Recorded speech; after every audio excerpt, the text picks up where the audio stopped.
ಸ್ನೇಹಿತರೆ ನಮಸ್ತೆ, ಪೀಪಲ್ ಟಿವಿಗೆ ಸ್ವಾಗತ. ನಾನು ಮುರಳಿ ಮಾಲೂರು. ಸ್ನೇಹಿತರೆ, ಅಣ್ಣವರ ಸಿನಿಮಾಗಳು, ಬಹುತೇಕ ಸಿನಿಮಾಗಳು ಹಿಂದೆ, ಈಗ ಮತ್ತು ಮುಂದೆ ಕೂಡ ಯಾವಾಗಲೂ ಪ್ರಸ್ತುತ ಅಂತ ಅನ್ನಿಸ್ಕೊಳ್ತಾನೆ ಇರ್ತವೆ. ಅಂಥದ್ದೇ ಒಂದು ಸಿನಿಮಾ ಮತ್ತು ಈಗ ನಾವು ಮಾತಾಡಲೇಬೇಕಾಗಿರುವಂಥ ಸಿನಿಮಾ ಅಂತಂದರೆ ಅದು ಬಂಗಾರದ ಮನುಷ್ಯ. ಈ ಸಿನಿಮಾ ಇಡೀ ಕನ್ನಡ ಸಿನಿಮಾದ ಇತಿಹಾಸದಲ್ಲಿ ಒಂದು ಮೈಲಿಗಲ್ಲು ಅಂತಲೇ ಹೇಳಬೇಕು. ಅಣ್ಣವರ ಆ್ಯಕ್ಟಿಂಗ್, ಸಿನಿಮಾದೊಳಗಿದ್ದಂತಹ ಸಾಮಾಜಿಕ ಸಂದೇಶ ಏನಿದೆ ಮತ್ತು ಕೃಷಿ ರೈತರ ಬದುಕಿನ ನೈಜ ಚಿತ್ರಣ ಏನಿತ್ತು, ಅದು ಈ ಸಿನಿಮಾವನ್ನು ನೋಡಿದವರು ಯಾರ್ಯಾರಿದ್ದಾರೋ ಅವರ ಎದೆಯಲ್ಲಿ ಶಾಶ್ವತವಾಗಿ ತುಂಬ ಡೀಪಾಗಿ ಇಳಿದಿದೆ ಮತ್ತು ಕೂತಿದೆ ಅಂತಲೇ ಹೇಳಬೇಕು. ಉದ್ಧಾರ ಆಗ್ತೀಯ ಅನ್ನೋ ನಂಬಿಕೆ ನಂಗೆ ಎಳ್ಳಷ್ಟು ಇಲ್ವಲ್ಲಪ್ಪು ಮಾರಾಯ. ಆಗದು ಎಂದು ಕೈಲಾಗದು ಎಂದು ಕೈಗಟ್ಟಿ ಕುಳಿತರೆ ಸಾಗದು ಕೆಲಸವು ಮುಂದೆ ಮನಸೊಂದಿದ್ದರೆ.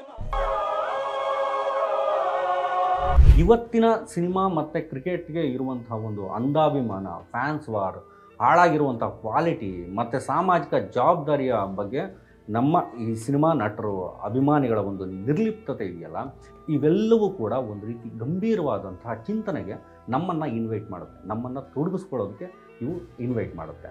ನೀವು ಗಮನಿಸಿ, ನಮ್ಮ ಇಂಡಿಯಾದಲ್ಲಿ ಸಿನಿಮಾ ಮತ್ತು ಕ್ರಿಕೆಟ್ ಗೇಮ್ಗೆ ಇರುವಷ್ಟು ಅಭಿಮಾನಿ ವರ್ಗ ಇದೆಯಲ್ಲ, ಬೇರೆ ಯಾವುದೇ ವಲಯಕ್ಕೂ ಕೂಡ ಈ ಒಂದು ಮಟ್ಟಿಗಿನ ಅಭಿಮಾನಿ ವರ್ಗ ಅನ್ನೋದು ಇಲ್ಲವೇ ಇಲ್ಲ. ಒಂದು ಸಿನಿಮಾ ಬಿಡುಗಡೆ ಆಗುತ್ತೆ ಅಂದ ತಕ್ಷಣ ಬೆಳಗ್ಗೆ ಕ್ಯೂನಲ್ಲಿ ನಿಂತ್ಕೊಂಡು ಟಿಕೆಟ್ ತಗೊಂಡು ಸಿನಿಮಾ ನೋಡುವಂಥ ಜನಕ್ಕೆ ನಮ್ಮಲ್ಲಿ ಕೊರತೆಯೇ ಇಲ್ಲ ಅಂತಲೇ ಹೇಳಬೇಕು. ಹಾಗೆಯೇ ಕ್ರಿಕೆಟ್ ಶುರುವಾದರೂ ಕೂಡ, ಕ್ರಿಕೆಟ್ ಶುರು ಆಯ್ತಂದರೆ ಅದರಲ್ಲೂ ಸಹ ಏನು ಇಂಡಿಯಾ ಪಾಕಿಸ್ತಾನ ಅಂತಹ ಮ್ಯಾಚ್ಗಳೇನಾದರೂ, ತುಂಬ ಟೈಟ್ ಫೈಟ್ ಇರುವಂಥ ಮ್ಯಾಚ್ಗಳೇನಾದರೂ ಇದ್ದುಬಿಟ್ರೆ, ಬೆಂಗಳೂರಿನ ರೋಡ್ಗಳೇನಿದ್ದಾವೆ, ರಸ್ತೆಗಳು ಏಕದಮ್ ಟ್ರಾಫಿಕ್ ಮುಕ್ತ ಆಗಿಬಿಡ್ತವೆ. ಗೆದ್ದರೆ ಪಟಾಕಿ ಹೊಡೆಯುವಂಥವ್ರು, ಸೋತ್ರೆ ಟಿ ವಿಗಳನ್ನು ಹೊಡೆದು ಬಿಸಾಕುವಂಥವ್ರ ಅಭಿಮಾನಿಗಳು ಕಾಲಿಟ್ಟಲ್ಲೆಲ್ಲ ನಮಗೆ ಸಿಗ್ತಾ ಹೋಗ್ತಾರೆ. ಒಂದು ರೀತಿ ಆತಂಕ ಮೂಡಿಸುವಂಥ ವಿಚಾರ ಏನಪ್ಪ ಅಂತಂದರೆ, ಸಿನಿಮಾ ಮತ್ತು ಕ್ರಿಕೆಟ್ ಆಟ ಇವತ್ತಿನ ಮಟ್ಟಿಗೆ ಜಸ್ಟ್ ಮನರಂಜನೆಯ ಮಾಧ್ಯಮಗಳಾಗಿ ಮಾತ್ರ ಏನು ಇವು ಉಳ್ಕೊಂಡಿಲ್ಲ. ಬದಲಿಗೆ ದ್ವೇಷ ಅಥವಾ ಒಂದು ರೀತಿ ರೇಜ್ಗೆ ಹುಟ್ಟಿಸುವಷ್ಟರ ಮಟ್ಟಿಗೆ ಬೆಳೆದ ಮೇಲೆ ಕಾವೇರಿ ನದಿಯಲ್ಲಿನ ನೀರು ಬಹಳಷ್ಟು ಹರಿದು ಹೋಯಿತು ಅಂತಲೇ ಹೇಳಬೇಕು. ಅಣ್ಣವರ ಬಂಗಾರದ ಮನುಷ್ಯ ಸಿನಿಮಾ ಬಗ್ಗೆ ಮೊದಲಿಗೆ ಶುರು ಮಾಡಿದ್ನಲ್ಲ, ಸೊ ಈ ಒಂದು ಸಿನಿಮಾ, ಬಂಗಾರದ ಮನುಷ್ಯ ಸಿನಿಮಾದ ರಿವ್ಯೂ ಅಂತೂ ಈ ಒಂದು ಎಪಿಸೋಡ್ ಅಲ್ವೇ ಅಲ್ಲ. ಬಟ್ ಈ ಸಿನಿಮಾ ಇವತ್ತು ನಮ್ಮನ್ನು ಎಚ್ಚರಿಸುವಂತಹ ಕೆಲಸ ಮಾಡುತ್ತೆ ಅನ್ನೋದನ್ನು ನಾವು ತಿಳ್ಕೊಳ್ಳೋದು ತುಂಬ ಇಂಪಾರ್ಟೆಂಟ್ ಅಂತ ಅನಿಸುತ್ತೆ. ಈ ಸಿನಿಮಾ ಜೊತೆಗೆ ಒಂದಷ್ಟು ವಿಚಾರಗಳನ್ನು ಚರ್ಚೆ ಮಾಡಬೇಕಿದೆ. ಯಾಕಂದರೆ ಇವತ್ತು ರೈತರು ತಮ್ಮ ಭೂಮಿ ಹಕ್ಕಿಗಾಗಿ ಹೋರಾಟವನ್ನು ಮಾಡ್ತಿದ್ದಾರೆ. ಮಣ್ಣನ್ನು ಕಣ್ಣಂತೆ ಕಾಪಾಡಿಕೊಳ್ಳೋದಕ್ಕೆ, ಸಾಯೋದಕ್ಕೂ ಕೂಡ ಇವರು ಸಿದ್ಧರಾಗಿದ್ದಾರೆ. ಬನ್ನಿ ಒಂದಷ್ಟು ಮಾತನಾಡೋಣ. ಅದಕ್ಕೂ ಮುನ್ನ ನೀವೇನು ಪೀಪಲ್ ಚಾನಲನ್ನು ಸಬ್ಸ್ಕ್ರೈಬ್ ಮಾಡಿಲ್ಲ ಅಂದರೆ ದಯವಿಟ್ಟು ಈಗಲೇ ಸಬ್ಸ್ಕ್ರೈಬ್ ಮಾಡಿ, ಹಾಗೆ ಬೆಲ್ ಐಕಾನ್ ಕ್ಲಿಕ್ ಮಾಡೋದನ್ನು ಮರಿಬೇಡಿ. ನಾನೇ ರಾಜಕುಮಾರ.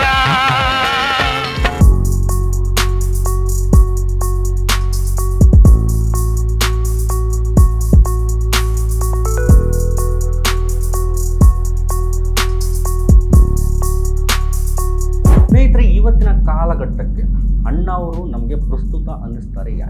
ಯಾಕೆ ಅಂತಂದರೆ ಅವರ ಸಿನಿಮಾಗಳು ಜನಕ್ಕೆ ಒಂದಷ್ಟು ಮೆಸೇಜ್ ಕೊಟ್ಟು ಹೋಗಿರೋದು. ಸಿನಿಮಾಗಳಷ್ಟೇ ಅಲ್ಲ, ಅಣ್ಣ ಅವರ ನಡೆ ನುಡಿ ಏನಿದೆ ಅವು ಸಹ ಜನರನ್ನು ಆಕರ್ಷಣೆ ಮಾಡಿದ್ವು. ಬಟ್ ಇವತ್ತಿನ ಸಿನಿಮಾಗಳಾಗಲಿ ಅಥವಾ ನಟರಾಗಲಿ ಆ ಲೆವೆಲ್ಗೆ ನಿಂತ್ಕೊಳ್ಳೋದಕ್ಕೆ ಆಗ್ತಾನೇ ಇಲ್ಲ. ತೀರಾ ಸಮಸ್ಯೆ ಅಂತಂದರೆ ನಮ್ಮ ಕನ್ನಡ ಇಂಡಸ್ಟ್ರಿಯಲ್ಲಿ ಇದೇನೆ. ಈ ಬಗ್ಗೆ ಕೆಲವು ಪ್ರಮುಖ ಅಂಶಗಳು ಅಂತೇನಾದರೂ ನಾವು ನೋಡೋದಾದರೆ ಒಂದು ರೀತಿ ಜವಾಬ್ದಾರಿಯ ಕೊರತೆ ಅಂತ ಹೇಳ್ಬೋದು. ರಾಜ್ಕುಮಾರ್ ಅಣ್ಣವರಂತಹ ನಟರು ಈ ಹಿಂದೆ ನಾ ಹೇಳ್ದಾಗೇ ಸಿನಿಮಾದ ಮೂಲಕ ಸಮಾಜದ ಬದಲಾವಣೆಗೆ ತನ್ನದೇ ಆದಂಥ ಕೊಡುಗೆಯನ್ನು ಕೊಡ್ತಾ ಬಂದಿದ್ದರು. ಬಟ್ ಇವತ್ತಿನ ಹೀರೋಗಳು ಮತ್ತು ಅವರ ಅಭಿಮಾನಿಗಳು ಜಸ್ಟ್ ಬಾಕ್ಸ್ ಆಫೀಸ್, ಟ್ರೋಲಿಂಗ್ ಅಥವಾ ವೈಯಕ್ತಿಕ ವಿಚಾರಗಳು ಅಥವಾ ಪ್ರಚಾರಗಳಲ್ಲಿ ಮುಳುಗಿಬಿಟ್ಟಿದ್ದಾರೆ. ಇವತ್ತು ನಡೀತಿರುವಂಥ ರೈತರ ಆಂದೋಲನ ಆಗಲಿ ಮತ್ತು ಯಾವುದೇ ರೀತಿಯ ಸಾಮಾಜಿಕ ವಿಚಾರ ಆಗಲಿ, ಇವೇನಾದರೂ ಮುಂದೆ ಬಂತು ಅಂದರೆ ಜಸ್ಟ್ ಸೈಲೆಂಟ್ ಆಗಿಬಿಡ್ತಾರೆ ಇವರೆಲ್ಲ. ಮತ್ತೊಂದು ಪಾಯಿಂಟ್ ಅಂತ ಏನಾದರೂ ನಾವು ಗಮನಿಸೋದಾದರೆ, ಸಿನಿಮಾದ ಕಂಟೆಂಟ್ನ ಅವನತಿ ಅಂತ ಹೇಳ್ಬೋದು. ಬಂಗಾರದ ಮನುಷ್ಯನಂತಹ ಏನು ಸಿನಿಮಾದ ಕತೆ, ಸಂವಾದ, ಸಂಗೀತ ಮತ್ತು ಅವನು ಸಾಮಾಜಿಕವಾಗಿ ನೀಡಿದಂತಹ ಒಂದು ಮೆಸೇಜ್ ಒಂದು ರೀತಿ ಫುಲ್ ಮೀಲ್ಸ್ ಥರ ಇತ್ತು. ಇವತ್ತು ಹಾಸ್ಯ ಅನ್ನೋ ಹೆಸರಲ್ಲಿ ಸ್ಟೀರಿಯೋಟೈಪ್ಗಳು, ಅಶ್ಲೀಲತೆ ಮತ್ತು ಸಾಮಾಜಿಕ ಸಂವೇದನೆಗಳ ಕೊರತೆ ಹೆಚ್ಚಾಗಿ ನಮಗೆ ಕಾಣುತ್ತೆ ಅನ್ನೋದಕ್ಕಿಂತಲೂ ಕೂಡ ಅತಿರೇಕ ಅನಿಸೋಷ್ಟು ಕಾಣುತ್ತೆ ಅಂದರೂ ಕೂಡ ಇದು ತಪ್ಪಾಗಲಿಕ್ಕೆ ಸಾಧ್ಯನೇ ಇಲ್ಲ. ಮತ್ತೊಂದು ವಿಷಯ ನಾವು ಗಮನಿಸೋದಾದರೆ, ಅಭಿಮಾನದ ವಿಷವೃಕ್ಷ ಅನ್ನುವಂಥದ್ದು. ಸಿನಿಮಾ ಆಗಲಿ ಅಥವಾ ಕ್ರಿಕೆಟ್ ಆಗಲಿ, ಅಭಿಮಾನ ಅನ್ನುವಂಥದ್ದು ಈ ಸಮಾಜದ ಒಳಗೆ ಸಕಾರಾತ್ಮಕವಾದಂಥ ಒಂದು ಶಕ್ತಿಯಾಗಿ ಇರಬೇಕಾಗತ್ತೆ. ಬಟ್ ಇವತ್ತಿನ ಮಟ್ಟಿಗೆ ದ್ವೇಷ, ಟ್ರೋಲಿಂಗ್ ಮತ್ತು ಅರಾಜಕತೆ ಅನ್ನುವಂಥದ್ದು ತಾಂಡವ ಆಡ್ತಾ ಇದೆ. ಫ್ಯಾನ್ ವಾರ್ಸ್ ಸುಮ್ಮನೆ ಶುರುವಾಗಿದ್ದಲ್ಲ, ಅಭಿಮಾನ ಅನ್ನೋದು ಇವರ ಮೆದುಳಲ್ಲಿ ವಿಷವನ್ನು ಹೊರಗೆ ಚೆಲ್ಲುವಂಥ ಒಂದು ರೀತಿ ಒಂದು ದೊಡ್ಡ ಮರವಾಗಿ ಬೆಳೆದು ನಿಂತ್ಕೊಂಡಿದೆ. ಆ ಮಟ್ಟಿಗೆ ಬೆಳೆದ ಮೇಲೆ ಇವತ್ತು ಫ್ಯಾನ್ ವಾರ್ಸ್ ಅನ್ನುವಂಥದ್ದು ಶುರುವಾಗ್ತಾ ಇದೆ.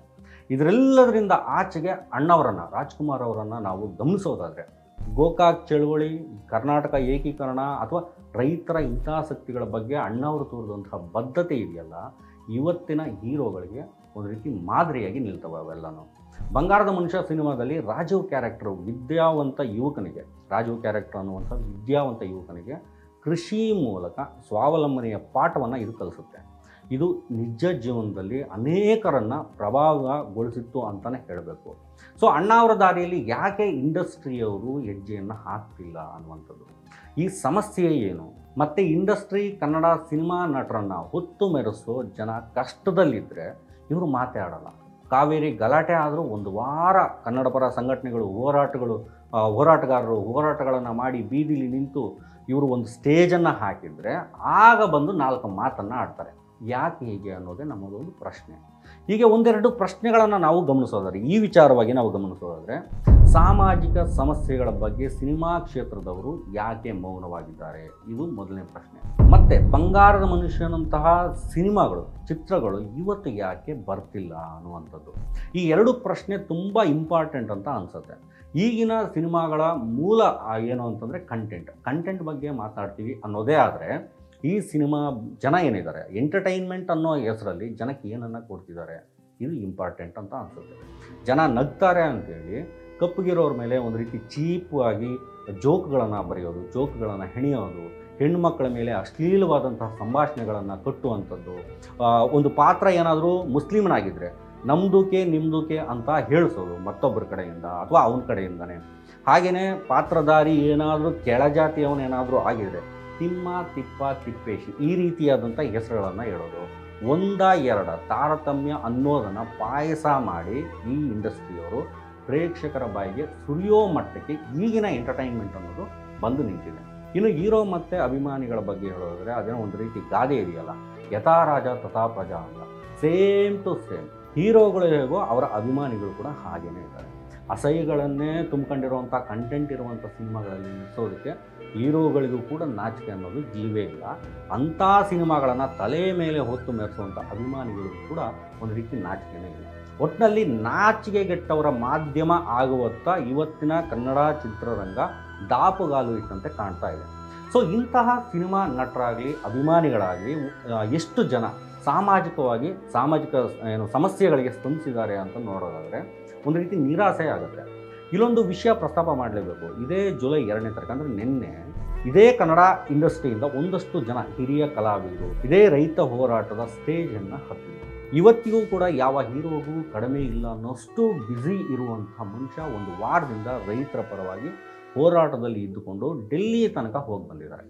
ಈಗ ಒಂದಷ್ಟು ಕನ್ನಡ ಇಂಡಸ್ಟ್ರಿಯಲ್ಲಿರ್ತಕ್ಕಂಥ ಹಿರಿಯರನ್ನು ಕರ್ಕೊಂಡು ಬರೋದ್ರಲ್ಲೂ ಕೂಡ ಇವರ ಪಾತ್ರ ಹೆಚ್ಚಿಗೆ ಇದೆ ಅಂತಲೇ ಹೇಳಬೇಕು.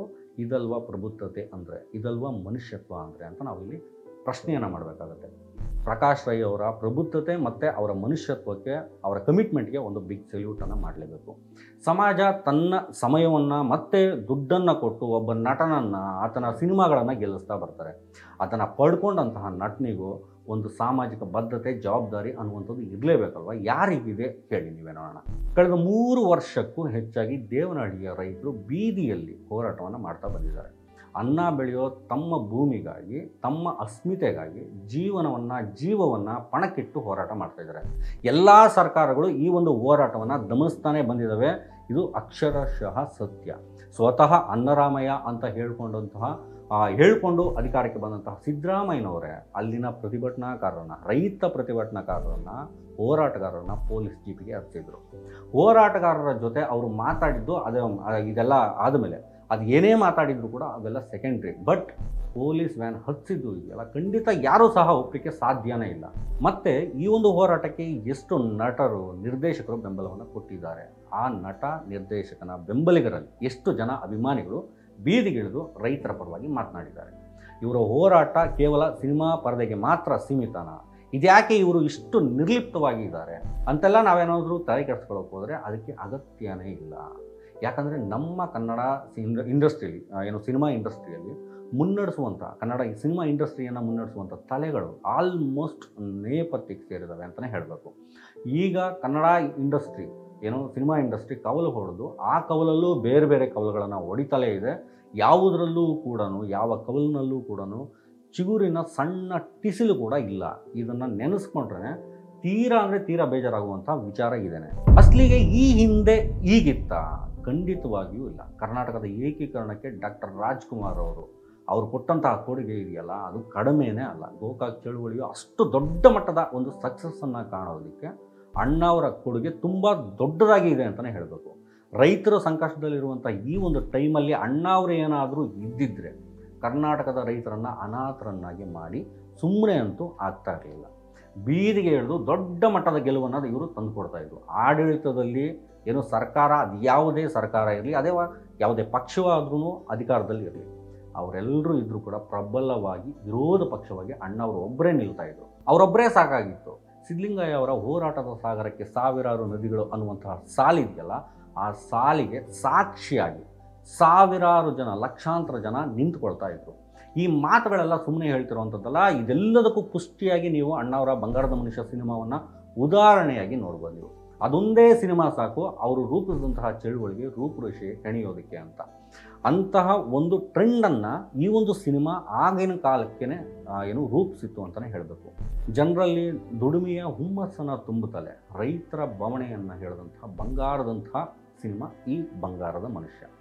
ಪಟ್ಟಣದ ಸಿಟಿಯಿಂದ ಹಳ್ಳಿಗೆ ತನ್ನಕ್ಕನ ಮನೆಗೆ ಬರುವಂಥ ವಿದ್ಯಾವಂತ ರಾಜೀವ ಚಿಕ್ಕ ವಯಸ್ಸಿಗೆ ಗಂಡನನ್ನು ಕಳ್ಕೊಂಡಂತಹ ಅಕ್ಕನ ಒಂದು ರೀತಿ ಅಸಹಾಯಕ ಸ್ಥಿತಿಯನ್ನು ಮತ್ತೆ ತನ್ನ ಹೊಣೆಗಾರಿಕೆಯನ್ನು ತಿಳ್ಕೊಂಡು ಹಳ್ಳಿಯಲ್ಲೇ ಉಳಿಯೋದಕ್ಕೆ ಆತ ನಿರ್ಧಾರ ಮಾಡ್ತಾನೆ. ತನ್ನ ಭಾವನ ಜಮೀನಿನಲ್ಲಿ ವ್ಯವಸಾಯ ಮಾಡೋದಕ್ಕೆ ಅಂತ ಊರ ಸಾಹುಕಾರ ಇರ್ತಾನಲ್ಲ, ಆತನ ಹತ್ರ ಸಾಲ ತಗೊಳ್ತಾನೆ.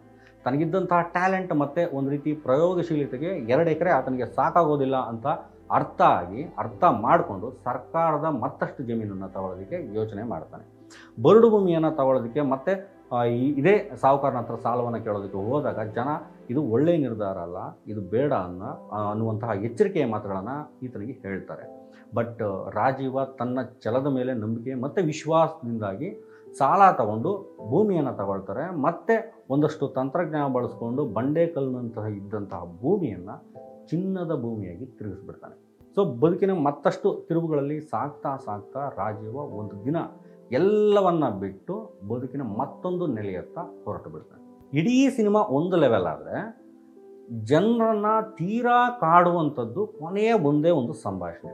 ಹೊಲದ ಮಣ್ಣನ್ನು ಕಣ್ಣಿಗೆ ಒತ್ಕೊಳ್ತಾ ನನ್ನನ್ನು ಕಾಪಾಡದಂತೆ ನಿನ್ನ ನಂಬಿದಂತಹ ಎಲ್ಲರನ್ನೂ ಸಹ ಕಾಪಾಡುವಂಥ ಒಂದು ರೀತಿ ಮನವಿಯನ್ನು ಮಾಡ್ತಾ ರಾಜೀವ ಮತ್ತೊಂದು ದಿಕ್ಕಿನಂತ ಹೆಜ್ಜೆಯನ್ನು ಇಡ್ತಾನೆ. ತುಂಬ ಬ್ಯೂಟಿಫುಲ್ ಆದಂಥ ಒಂದು ಸೀನ್ ಇದು. ನೀವು ಮಿಸ್ ಮಾಡದೆ ನೋಡಲೇಬೇಕಾಗುತ್ತೆ. ಮುರಿದು ಬೀಳ್ತಾ ಇದ್ದ ಸಂಸಾರಕ್ಕೆ ಬಟ್ಟೆ ತುಂಬ ಅನ್ನ ಕೊಟ್ಟು ಕಾಪಾಡ್ತೀನಿ. ಹೇಗೆ ನಿನ್ನ ಸೇವೆ ಬಿಟ್ಟು ನಾನು ಬಹುದೂರ ಹೋಗ್ತಾ ಇದ್ದೀನಿ. ನಾನು ಹೋದೆ ಅಂತ ಕೋಪ ಮಾಡ್ಕೋಬೇಡಿ. ನನ್ನ ಮೇಲೆ ಹೇಗೆ ಅನುಗ್ರಹ ಇಟ್ಟು ಕಾಪಾಡ್ತೀನಿ, ಹಾಗೆ ಎಲ್ಲರ ಮೇಲೂ ಅನುಗ್ರಹ ಇಟ್ಟು ಕಾಪಾಡು.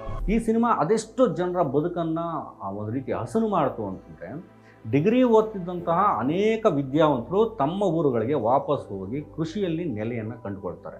ಸರ್ಕಾರದ ಕೆಲಸನೇ ಮುಖ್ಯ ಅನ್ನುವಂಥ ಭ್ರಮೆ ಏನಿತ್ತು ಜನರಲ್ಲಿ, ಈ ಭ್ರಮೆಯನ್ನು ಈ ಒಂದು ಸಿನಿಮಾ ನಿರಾಯಾಸವಾಗಿ ಬಿಚ್ಚಿ ಇಟ್ಟುಬಿಡುತ್ತೆ. ಕತೆ ಪಾತ್ರಗಳು ಎಲ್ಲವೂ ಕೂಡ ಜನರ ಹೃದಯಕ್ಕೆ ಇಳಿತವೆ. ಮತ್ತು ಹಳ್ಳಿಗಳಿಂದ ಕೂಡ ಜನ ಗಾಡಿಗಳನ್ನು ಕಟ್ಟಿಕೊಂಡು ಸಿನಿಮಾ ಥಿಯೇಟ್ರಿಗೆ ಬರ್ತಾರೆ. ಆಗೆಲ್ಲ ಎತ್ತಿನ ಗಾಡಿಗಳೇ ಜಾಸ್ತಿ ಆಗಿದ್ದರಿಂದ ಮತ್ತು ಒಂದಷ್ಟು ಲಾರಿಗಳು ಕೂಡ ಜನರನ್ನು ತುಂಬಿಕೊಂಡು ಥಿಯೇಟ್ರಿಗೆ ಬಂದಿರೋದನ್ನು ಜನ ನೋಡಿದ್ದಾರೆ. ಬಟ್ ಈ ಸಿನಿಮಾ ಯಾವುದೇ ಮಟ್ಟದಲ್ಲಿದ್ದರೂ ಕೂಡ ಒಂದೇ ಒಂದು ಇದರಲ್ಲಿ ಒಂದು ಲೂಪ್ ಹೋಲ್ ಏನಪ್ಪ ಅಂತಂದರೆ, ಈ ಸಿನಿಮಾದ ಒಂದು ಹಾಡಿನ ಕಾವೇರಿಯನ್ನು ಹರಿಯಲು ಬಿಟ್ಟು ವಿಶ್ವೇಶ್ವರಯ್ಯ ಶ್ರಮ ಪಡದಿದ್ದರೆ ಈ ಒಂದೇ ಒಂದು ಸಾಲು ಇದು ಎಷ್ಟರ ಮಟ್ಟಿಗೆ ಸುಳ್ಳು ಅಂತಂದರೆ ಎಲ್ರಿಗೂ ಗೊತ್ತಿರುವಂಥ ವಿಚಾರ. ಇದನ್ನು ಬಿಟ್ಟರೆ ಮಿಕ್ಕಂಥ ಎಲ್ಲವೂ ಕೂಡ ಇಡೀ ಸಿನಿಮಾ ಒಂದು ಪ್ರತಿಯೊಬ್ಬರ ಬದುಕಿಗೆ ಒಂದು ರೀತಿ ಆದರ್ಶ ಅಂತಲೇ ಹೇಳಬೇಕು. ಇನ್ನಾದರೂ ಸಿನಿಮಾ ನಟರು, ಈಗಿರ್ತಕ್ಕಂಥ ಸ್ಟಾರ್ ನಟರು ಅಂತ ಯಾರ್ಯಾರು ಅನಿಸ್ಕೊಂಡಿದ್ದಾರೋ ಅವರು ಅಣ್ಣವರ ದಾರಿಯಲ್ಲಿ ನಡೆಯುವಂಥ ಪ್ರಯತ್ನ ಮಾಡಲಿ. ಇವರು ಖಂಡಿತ ಅಣ್ಣವರ ದಾರಿಯಲ್ಲಿ ನಡೀತಾರೆ ಅಂತ ನಾವು ಹೇಳಲಿಕ್ಕೆ ಸಾಧ್ಯನಲ್ಲ. ಜಸ್ಟ್ ಆ ಒಂದು ಪ್ರಯತ್ನವನ್ನಾದರೂ ಮಾಡಬೇಕು.